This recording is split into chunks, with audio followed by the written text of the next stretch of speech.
जय बोलिए त्रिकालवर्ती त्रैलोक पूज्य विश्वाराध्य पंच परमेष्टि भगवान की जय।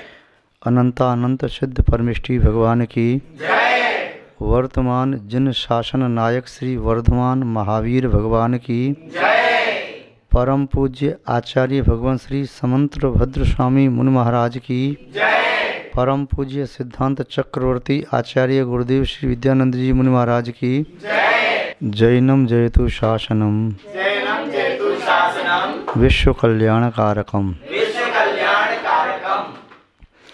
धर्म स्नेही सत श्रद्धालु यहाँ पर उपस्थित आप सभी भव्यवर पुंडरीक पुण्यात्मा महानुभाव श्रावकों की आचार संहिता का प्रतिनिधि ग्रंथ रत्नकंडक श्रावकाचार अपर नाम आचार संहिता रूपी रत्नों का पिटारा, जिसमें से एक एक कारका रूपी रत्न को हम देख करके उसके बारे में जान करके आनंद का अनुभव करते हैं, क्योंकि प्रकाश आनंद का प्रतीक है। प्रकाश को ज्ञान का प्रतीक भी माना है और ज्ञान को आनंद का कारण माना है। इसलिए व्यक्ति जहाँ पर घनघोर अंधेरा हो, महातम हो, उस स्थान में रहना तो दूर की बात, सोना भी नहीं चाहता।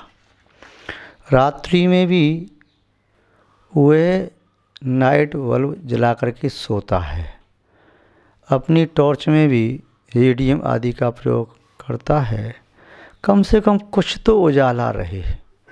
क्योंकि किंचित भी प्रकाश नहीं होता है तब अंधकार में नींद खुलने पर भी सम्यक दिशा का बोध नहीं होता।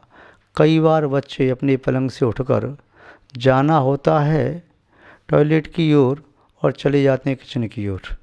अंधेरे में कुछ दिख नहीं रहा, कहाँ पहुँच रहे। तो अंधेरा अनेक प्रकार की प्रतिकूलताओं को उपस्थित करने वाला होता है। अंधेरे में भ्रमण है, भटकन है, विघ्न है, बाधाएं हैं, प्रतिकूलताएं हैं। अंधेरे में विभाव की संगति है, विकारों की संगति है, दुर्व्यसनों और बुरे कार्यों की संगति है, जबकि प्रकाश के साथ मंगल है। इसलिए मंगलाचरण करने के साथ साथ मंगल ज्योति दीप प्रज्वलन करते हैं।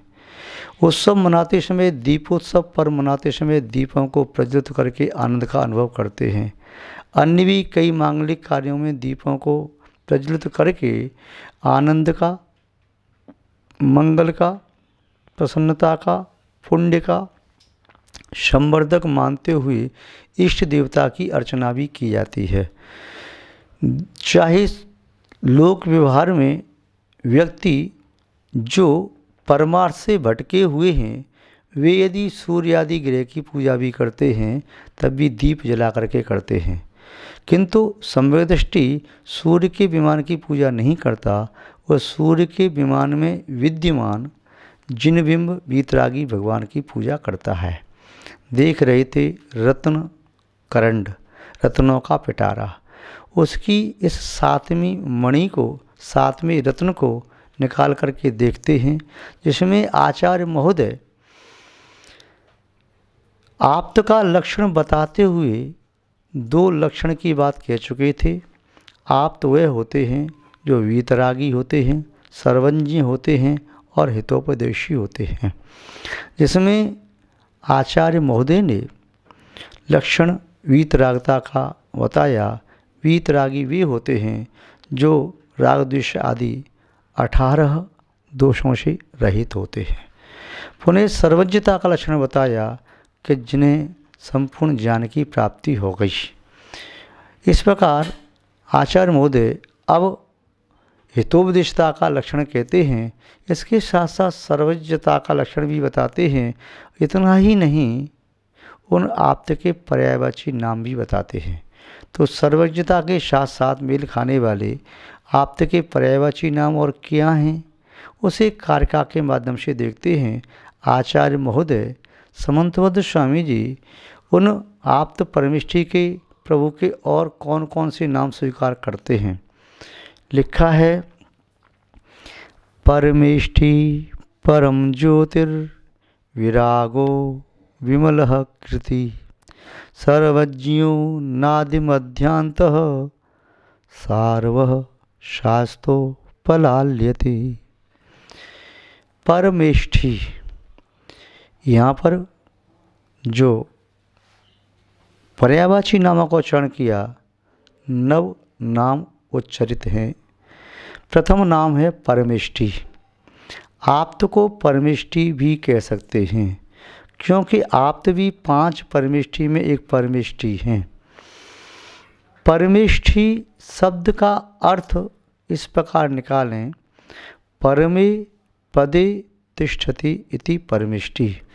जो परम पद में, उत्कृष्ट पद में, उत्तम पद में, श्रेष्ठ पद में तिष्ठते हैं, ठहरते हैं, स्थिर रहते हैं, विराजमान होते हैं, सुशोभित होते हैं, वे परमेष्ठि हैं। परम पद क्या है? परम पद वह है जिसमें विकारों का निवारण किया जाए, विकारों को निष्कासित किया जाए और स्वभाव को, सद्गुणों को प्रादुर्भूत किया जाए, वह परम पद होता है। जब तक ग्रस्त राग और द्वेष में सना हुआ होता है, तब तक वह परम पद को प्राप्त नहीं कर पाता। संसार के जितने भी पद हैं, लौकिक पद, वे परम पद नहीं हैं, अपरम हैं। चाहे वह पद महापुरुष वाला ही पद क्यों न हो, यहाँ तक कि तीर्थंकर प्रवृत्ति की सत्ता वाला जीव भी अभी परम पद में स्थिर नहीं है। चक्रवर्ती पद को प्राप्त करने वाला भी परम पद में स्थिर नहीं है। नारायण, पतनारायण, बलभद्र, कामदेव, कुलकर आदि पद से विभूषित महापुरुष अभी परम पद में स्थित नहीं है, क्योंकि परम पद में वही स्थित हो सकता है जिसे आत्मज्ञान प्राप्त हुआ हो। परम पद में वही स्थित हो सकता है जिसकी आत्मा में धर्म हो। धर्म का स्वरूप अभी देखा था विगत दिनों में। आचार्य समंतबद्ध स्वामी ने धर्म का स्वरूप जो बताया था, सदृष्टि ज्ञान वृत्तानि धर्मम। ये धर्म जिसकी आत्मा में है, आचार्य भगवान समंतबद्ध स्वामी ने तो इसे धर्म कहा, आचार्य भगवान उमा स्वामी महाराज ने इसे मोक्ष मार्ग कहा। धर्म की पालना ही मोक्ष मार्ग है और धर्म की पालना न करना वह संसार मार्ग है। इसलिए आचार्य महोदय ने साथ ही साथ कह दिया था कि सदृष्टि ज्ञान वृत्तानि धर्मम धर्मेश्वरा विदु। धर्म के ईश्वरों ने धर्म इसे जाना है, सम्यक दर्शन, सम्यक ज्ञान, सम्यक चारित्र को। यदि ये प्रत्यनीकानि, इसके विपरीत जो है उसे क्या कहा? अधर्म। अधर्म न कह करके आचार्य महोदय ने कहा भवंती भव पद्धति। वे संसार के कारण हैं। जब रत्नत्रय के सम्यक दर्शन, सम्यक ज्ञान, सम्यक चारित्र के प्रतिकूल जो चीज़ है वो संसार का कारण है, तो सम्यक दर्शन, सम्यक ज्ञान, सम्यक चारित्र मोक्ष का कारण है। सम्यक दर्शन, सम्यक ज्ञान, सम्यक चारित्र यदि धर्म है तो जो संसार का कारण है उसे धर्म नहीं कह सकते। वह आचार्य महोदय की दृष्टि में वह अधर्म की कोटि में आ सकता है।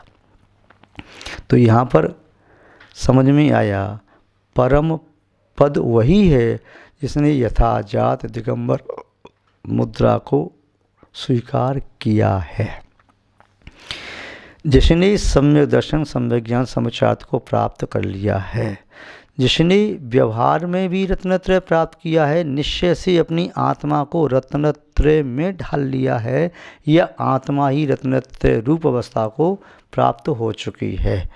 चाहे वह साधु परमिष्टि हैं, चाहे उपाध्याय परमिष्टि हैं, चाहे आचार्य परमिष्टि हैं, चाहे अरिहंत परमिष्टि हैं और चाहे सिद्ध परमिष्टि हैं, ये पांचों परमिष्टि ही किसी अपेक्षा से भगवान हैं।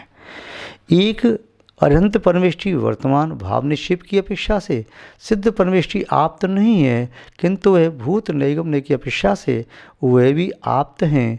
आचार्य उपाध्याय और साधु भावी नैगम्य की अपेक्षा से या द्रव्य निक्षेप की अपेक्षा से उन्हें भी हम आप्त या परमिष्टि कह सकते हैं, भगवान कह सकते हैं। साधु परमिष्टि ये प्रत्यक्ष अनंत अवस्था का कारण है और अंतर्गत केवली बने तो सिद्ध अवस्था तक पहुंच सकता है, अनंत अवस्था पर न ठहरे। साधु के लिए अनिवार्य नहीं है कि वे उपाध्याय और आचार्य बने। आध्यात्मिक क्षेत्र की अपेक्षा से देखा जाए तो साधु परमेष्टि उपाध्याय और आचार्यों से अग्रणी हैं, क्योंकि उपाध्याय और आचार्य परमेष्टि को व्यवहार मूल गुणों का भी पालन करना अनिवार्य है, अपने कर्तव्यों का पालन करना होता है। उपाध्याय परमेष्टि को उपदेश देना, शिष्यों को पढ़ाना, स्वयं अध्ययन करना, आचार्य परमेष्टि का कर्तव्य हुआ शिष्यों का संग्रह करना, उनका अनुग्रह करना, प्रतिकूल होने पर उनका निग्रह करना, ये सब उनके लिए अनिवार्य कर्तव्य हैं। किंतु साधु के लिए ज्ञान ध्यान तपोरक्तः विषयासा वशाती, तो जो विषय कसाय आरंभ पर से रहित होकर के ज्ञान ध्यान तप में लीन हो गई, तो ऐसे साधु परमिष्टि उनके ऊपर पद का कोई भार नहीं है, इसलिए वे अनंत बने तो शीघ्र बन सकते हैं आचार्य उपाध्याय की अपेक्षा से। तो परमिष्टि पद का अर्थ वही लेना है जो यहाँ पर आचार्य महोदय कहना चाहते हैं। तो आप तो भगवान को परमिष्टि भी कह सकते हैं, क्योंकि उनका पद भी परमिष्टि का पद है। अन्य किसी को क्यों नहीं कहा परमिष्टि? तीर्थंकर प्रभु जब तक घर में हैं तब तक उन्हें परमिष्टि क्यों नहीं कहा? क्योंकि भी अभी यथाज्ञा दिगंबर अवस्था से युक्त नहीं है। सम्यक दर्शन, सम्यक ज्ञान, सम्यक चारित्र, इन तीनों से युक्त नहीं है। सम्यक दृष्टि तो भी नियम से हैं, सम्यक ज्ञानी हैं, फिर उन्हें क्यों नहीं कहा मोक्ष मार्गी? क्योंकि जब तक सम्यक चारित्र नहीं होता है तब तक मोक्ष मार्गी नहीं बन सकते। सम्यक दृष्टि मोक्ष मार्गी होगा भविष्य में, किंतु वर्तमान काल में असंयत सम्यक दृष्टि को मोक्ष मार्गी नहीं कह सकते। तो आप्त का पहला नाम दिया परमिष्टि, परमे पदे तिष्ठति इति परमिष्टि। परम पद मीन्स उत्कृष्ट पद। यथाजा दिगंबरा, दिगंबर अवस्था से युक्त रत्नत्र से सुशोभित आत्मा ही परम पद में स्थिर होने में, परम पद को स्पर्श करने में समर्थ होती है। वस्त्रधारी, परिग्रहधारी, आरंभ आदि से युक्त, कषाय आदि के आवेश से युक्त वे परम पद का स्पर्श नहीं कर सकती। अनंतानवंदी आदि कषाय इतनी निकृष्ट हैं कि इनके उदय रहते हुए या अप्रत्याखान के उदय रहते हुए या प्रत्याखान के उदय रहते हुए परम पद को स्पर्श भी नहीं किया जा सकता। तो एक ज्योति होती है नेत्र ज्योति, दूसरी ज्योति होती है ज्योतिर्विमानों के माध्यम से निकलने वाली किरणें, तीसरी ज्योति होती है अग्नि की ज्योति, अगली ज्योति होती है शब्द ज्योति।